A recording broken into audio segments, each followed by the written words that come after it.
আসসালামু আলাইকুম। আজকে একটা নাস্তা বানাবো, তাতে আমাকে হেল্প করছে মানহা। আজকেও আমি মানহার জন্য বানাচ্ছি পকেট রোলটা, তবে আজকে একটু ডিফারেন্টভাবে বানাচ্ছি।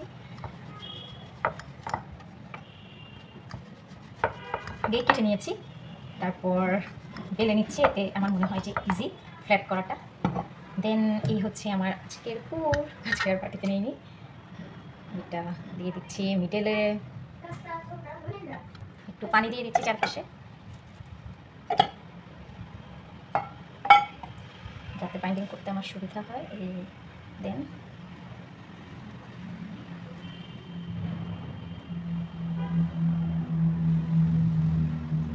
হয়ে গেল। এই যে রেডি করে ফেলেছি আমাদের সবগুলো শর্মা। এখন ব্রেড ক্রাম এবং ময়দাতে গড়িয়ে নিব।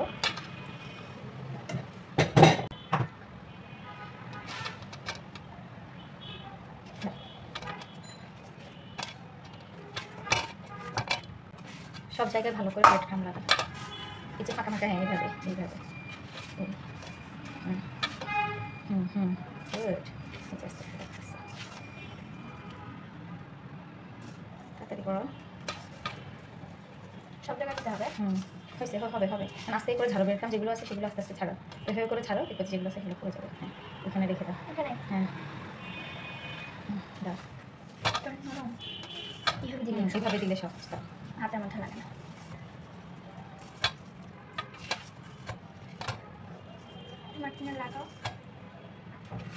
আজকে মানহা আমাকে পুরোটা বানাতে হেল্প করেছে। ও আমাকে পাউরুটিগুলোকে বেলে ফ্ল্যাট করে দিতে এবং পুর ভরতে, পরবর্তীতে আপনারা দেখতেই পাচ্ছেন ব্রেড ক্রাম লাগাতেও সাহায্য করছে।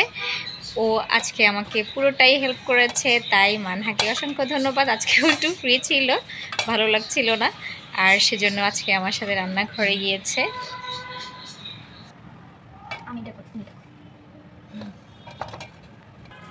আমাদের সবগুলো রেডি।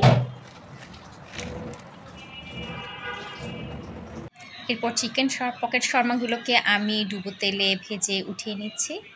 মানহান্তিসার যতটুকু খাবে ততটুকুই আমি এখন ভেজে নেব। দেন এগুলোকে একদম মিডল বরাবর কেটে নিলে পকেটের মতো হয়ে যাচ্ছে।